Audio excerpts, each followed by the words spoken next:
প্রিয় শিক্ষার্থীবৃন্দ, তোমাদের সবাইকে স্বাগতম জানাচ্ছি আমার এই HSTU ফিজিক্স ওয়ার্ল্ড চ্যানেলে। তো গত লেকচারে আমি তোমাদের নিউক্লিয়ার ফিজিক্স এক্সপেরিমেন্ট, যেটা টাইটেল হচ্ছে absorption of gamma rays and determination of the half value layer, এই এক্সপেরিমেন্ট নিয়ে আলোচনা করেছিলাম। তো গত লেকচারে আমরা এটার অবজেক্টিভ, থিওরি, ডিটেলস আমরা আলোচনা করেছি এবং অ্যাপারেটাস নিয়েও কিন্তু আলোচনা করা হয়েছে। তো ঠিক গত লেকচারের ধারাবাহিকতায় আজকে আমরা এই এক্সপেরিমেন্টের প্রসিডিউরের পরের অংশটুকু নিয়ে আমরা একটু আলোচনা করব, ডিসকাস করব। এরপর তোমরা সুন্দরভাবে এক্সপেরিমেন্ট করবে ল্যাবে। তো দেখো, এখানে প্রসিডিউরে আমরা আসি। তো প্রসিডিউরে তোমরা কি করবে? প্রথমে তোমাদের যেটা করতে হবে, আমি একটু এডিট করে নেই তোমাদের সুবিধার্থে। তো দেখো, প্রসিডিউরে তোমাদের যেটা করতে হবে, প্রথমে তোমাদের রেডিও অ্যাক্টিভ সোর্সটা একটা ফিক্সড ডিস্টেন্সে রাখতে হবে। তুমি কিন্তু ডিস্টেন্স কিন্তু ভ্যারি করা যাবে না। তুমি যেই জায়গায় একটা লেয়ার সিট ব্যবহার করবে, যেই ডিস্টেন্সে, প্রত্যেকটা সিট কিন্তু প্রত্যেকটা থিকনেস কিন্তু ঠিক একই জায়গায় কিন্তু ব্যবহার করতে হবে। তুমি ভিন্ন ভিন্ন জায়গায় কিন্তু ব্যবহার করতে পারবে না। তুমি যদি এই সূত্রটাকে তুমি যদি ভেরিফাই করতে চাও, কোন সূত্র? তো আমি তোমাদের আবার লিখে দিই এখানে যে I equal to I0 e to the power minus mu x, minus এই যে মিউ এক্স। এটাই হচ্ছে সূত্র। এই সূত্র অনুসারেই কিন্তু গামারে কি হবে? অ্যাবজর্পশন হবে কোনো অ্যাবজর্বিং মিডিয়ামের মধ্যে দিয়ে বা ম্যাটেরিয়ালের মধ্যে দিয়ে যখন প্রবেশ করে। 2 নাম্বার দেখো, 2 নাম্বারে এখানে বলা হচ্ছে record the background count rate. এরপরে তোমরা যেটা করবে, উইদাউট সোর্স ছাড়াই তোমাদের কিন্তু আগে ব্যাকগ্রাউন্ড কাউন্ট করে নিতে হবে। 3 নাম্বার, এরপর তোমাদের প্রথমে সোর্স রাখতে হবে। সোর্স দেওয়ার পরে এরপর তোমাদের any absorber thickness without any absorber, record the count rate without any absorber. প্রথমে তোমাদের যেটা করতে হবে, কোনো অ্যাবজর্বার ছাড়াই, কোনো থিকনেস ব্যবহার ছাড়াই তোমাদের শুধুমাত্র সোর্স রেখে তোমাদের আবার কাউন্ট করতে হবে। তার মানে জিরো থিকনেস, এটাকে বলা হয় জিরো থিকনেস, কোনো থিকনেস নাই। এবং এটা হবে I0 এর মান, মানে ইনিশিয়াল ইন্টেন্সিটি। কারণ আমরা জানি ইন্টেন্সিটি কিন্তু পার্টিকেলের সমানুপাতিক। তো যেহেতু ইন্টেন্সিটি ফোটন নাম্বারের সমানুপাতিক বা এই গামা পার্টিকেলের সমানুপাতিক, এই জন্য আমরা সেটাকে I0 বলতে পারি, যে কাউন্ট আমরা পাই। 4 নাম্বারে দেখো, insert absorber sheets of increasing thickness. তাহলে কি আস্তে আস্তে তোমরা সবচেয়ে মিনিমাম যেটা থিকনেস আগে ওইটা ব্যবহার করবে। এভাবে যতগুলো থিকনেস তোমাদের অ্যাভেলেবল আছে কোনো একটা নির্দিষ্ট ম্যাটেরিয়ালের, সেটা অ্যালুমিনিয়াম হোক, লেড হোক, সেটা তোমাদের অবশ্যই টেবিলে উল্লেখ করতে হবে। এখন মিনিমাম থিকনেস ব্যবহার করতে করতে থিকনেস আস্তে আস্তে বাড়াতে হবে। বাড়িয়ে বাড়িয়ে যতগুলো অ্যাভেলেবল থিকনেস আছে সেগুলো দিয়ে তোমাদের রিডিং নিতে হবে। এবং এখানে বলা হচ্ছে 5 নাম্বারে দেখো, for each thickness x record the count rate I over a fixed time. অবশ্যই তোমাদের এখানে তো কাউন্ট রেট অবশ্যই একটা ফিক্সড টাইমে নিতে হবে। তুমি একটা থিকনেস ব্যবহার করে তুমি 1 মিনিট নিলা, 1 মিনিটের জন্য নিলা, আরেকবার তুমি 2 মিনিটের জন্য, সেটা কিন্তু করা যাবে না। তোমাদের টাইম ফিক্সড রাখতে হবে। সেটা তুমি 5 মিনিটের জন্য নাও, 1 মিনিটের জন্য নাও, 2 মিনিটের জন্য নাও, যেটাই নাও তোমাকে অবশ্যই ফিক্সড টাইমের জন্য তোমাকে এটা রাখতে হবে। 6 নাম্বার দেখো, subtract background counts from all measurements. এখন পরিশেষে অবশ্যই তোমাদের ব্যাকগ্রাউন্ড বিয়োগ করে দিতে হবে, সেগুলো বাদ দিতে, কারণ সেগুলো তো সোর্স ছাড়াই ছিল। তাই এখানে কিন্তু একটা বিষয় আছে যে ব্যাকগ্রাউন্ড কেন পাচ্ছি এবং এখানে সোর্স ছাড়া যে কাউন্ট করতেছে, তাহলে এই পার্টিগুলো আসতেছে কোত্থেকে, যেটা জিএম কাউন্টে ডিটেক্ট করছে। তাহলে এটা কিন্তু খুব একটা গুরুত্বপূর্ণ কোশ্চেন। এটা কিন্তু অনেক সময় ভাইভাতে জিজ্ঞাসা করা হয়, তোমাদের কিন্তু এটা ভালোভাবে বুঝতে হবে যে কেন ব্যাকগ্রাউন্ড পাওয়া যায়। 7 নাম্বারে দেখো, 7 নাম্বারে তোমাদের যে কাজটা করতে হবে, এরপরে তোমাদের, তাহলে এখানে আমরা একটা টেবিলটা তার আগে দেখে নিই। টেবিলটাতে তোমরা কাউন্ট 1 তোমরা মোটামুটি 5 মিনিটের জন্য করবা এক একটা। হ্যাঁ, প্রথমে 5 মিনিটের জন্য কাউন্ট নিলা, তারপরে 5 মিনিটের জন্য কাউন্ট 2 নিলা, তারপরে 5 মিনিটের জন্য কাউন্ট 3 নিলা, এরপরে অ্যাভারেজ করবা কাউন্ট পার মিনিটের জন্য তখন অ্যাভারেজ করবা। পার মিনিটে নিলেই হবে তোমাদের।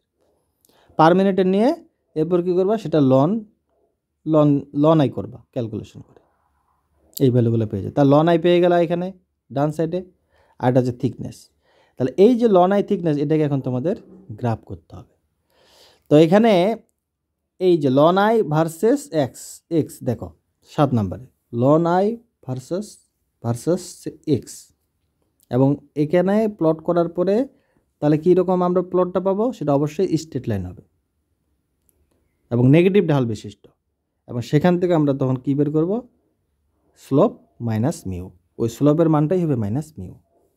আর মিউ যদি পেয়ে যাও তখন তোমার হাফ ভ্যালু লেয়ারও তুমি পেয়ে যাবে, থিওরিতে যে ইকুয়েশন ছিল।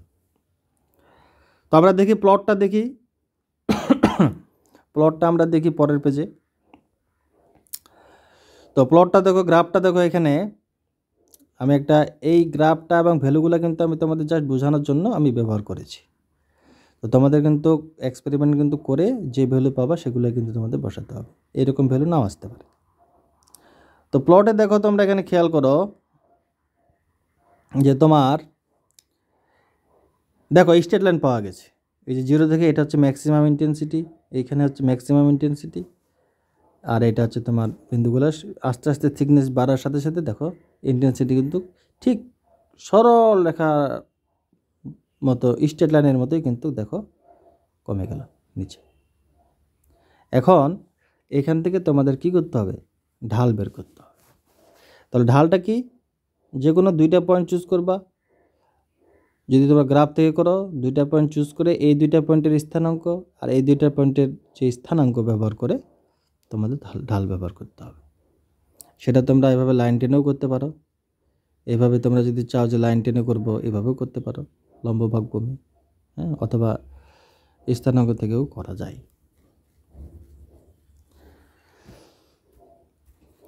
তো যাই হোক, এরপরে আমরা এটা করার পরে তোমরা তাহলে এখান থেকে তাহলে এখন আমরা ক্যালকুলেশনে চলে যাই। দেখো ক্যালকুলেশনে আমরা চলে যাই এখন। তো ক্যালকুলেশনে দেখো, ক্যালকুলেশনে তোমাদের কি করতে হবে, ক্যালকুলেশনে তোমাদের যেটা করতে হবে, এই যে দেখো এখানে যেটা করতে হবে, from the slope of the graph, তাহলে মিউ পেয়ে গেলাম মাইনাস স্লোপ, তারপর হাফ ভ্যালু থিকনেস ক্যালকুলেশন করবা, তাহলে 2টা এখানে পাওয়া গেল, মান পাওয়া গেল, ভ্যালু পেয়ে যাবে। এরপর আমরা চলে আসি রেজাল্টে। তো রেজাল্ট কিন্তু এখানে তোমাদের মূলত 3টা রেজাল্ট হবে। তোমরা মনে করিও না যে এখানে শুধুমাত্র লিনিয়ার অ্যাটেনুয়েশন কোএফিসিয়েন্ট রেজাল্ট আর হাফ ভ্যালু থিকনেস, তা কিন্তু না। এখানে আমাদের আসল উদ্দেশ্য এক্সপেরিমেন্টের কিন্তু ওই সূত্রটাকে ভেরিফাই করা, মানে এই গ্রাফটাই হচ্ছে আসল রেজাল্ট। যে গ্রাফটা থেকে আমরা দেখতে পাচ্ছি কি না যে I = I0 e⁻⁻μx এটা হচ্ছে কি না। তো যদি সেটা হয় তাহলে এই ধরনের গ্রাফ আসবে আমাদের থিওরি অনুযায়ী। তো সেটাই পেয়েছি। তাহলে আমাদের সর্বপ্রথম রেজাল্ট হবে, দেখো তোমাদের আমাদের সর্বপ্রথম যে রেজাল্টটা লিখতে হবে, বলতে হবে যে the graph of the natural logarithm of the transmitted intensity, মানে যে ইন্টেন্সিটিটা ট্রান্সমিট করে আর কি, সেটা এই যে ln I plotted against the absorber thickness x shows a clear linear relationship with a negative slope. This confirms the exponential attenuation behavior of a gamma radiation in a absorber material.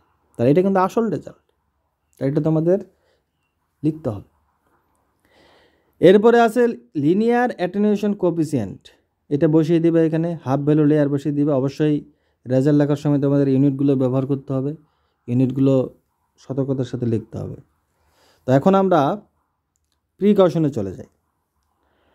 তো তোমাদের আমি একটা কথা বলি যে precaution যদিও ম্যানুয়ালে সবার শেষে লিখেছি বা আমরা খাতায় লেখার সময়ও শেষে লেখা হয়, কিন্তু একটা এক্সপেরিমেন্ট করার আগে সর্বপ্রথম কিন্তু প্রিকশনেই পড়তে হয়, এটা নিয়ম, এটা তোমরা মনে রাখবে। তাহলে প্রিকশন কি, তুমি যদি এই যে একটা নিউক্লিয়ার ফিজিক্স রেডিয়েশনের যে তুমি একটা এক্সপেরিমেন্ট করবে জিএম কাউন্টার দিয়ে, তুমি এখানে রেডিয়েশন সোর্স ব্যবহার করছো, সেটা অনেক ক্ষতিকর হতে পারে তোমার জন্য। তো এই জন্য সতর্কতাগুলো অবলম্বন করে তোমাদের এক্সপেরিমেন্ট করতে হবে। কী কী সতর্কতা?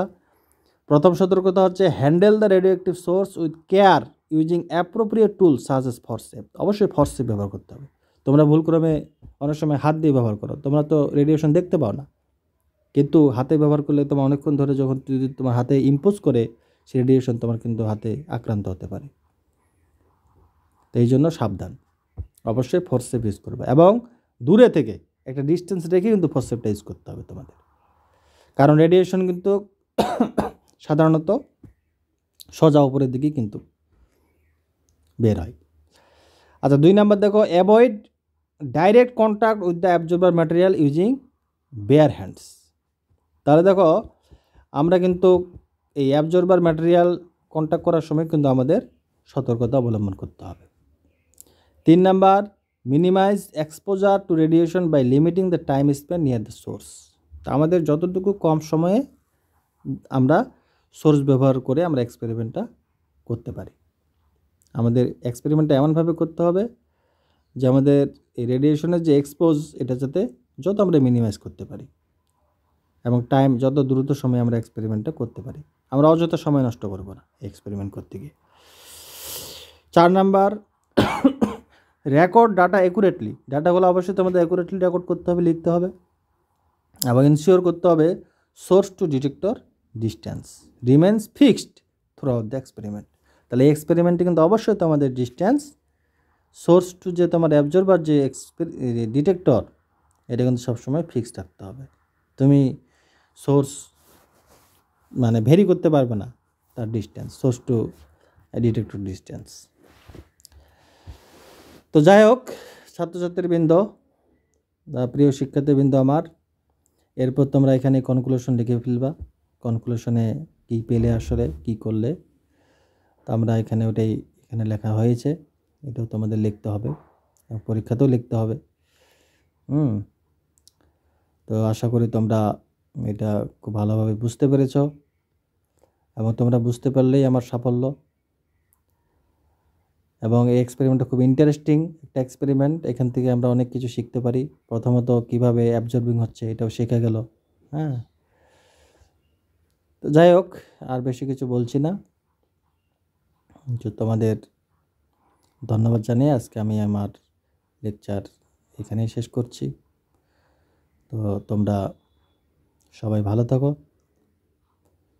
আর যদি কোনো ধরনের তোমাদের প্রশ্ন থেকে যায় বা কোনো কিছু জানার থাকে তাহলে তোমরা হোয়াটসঅ্যাপ অথবা কমেন্টে তোমরা জানাতে পারো, অবশ্যই আমি তোমাদের হেল্প করব।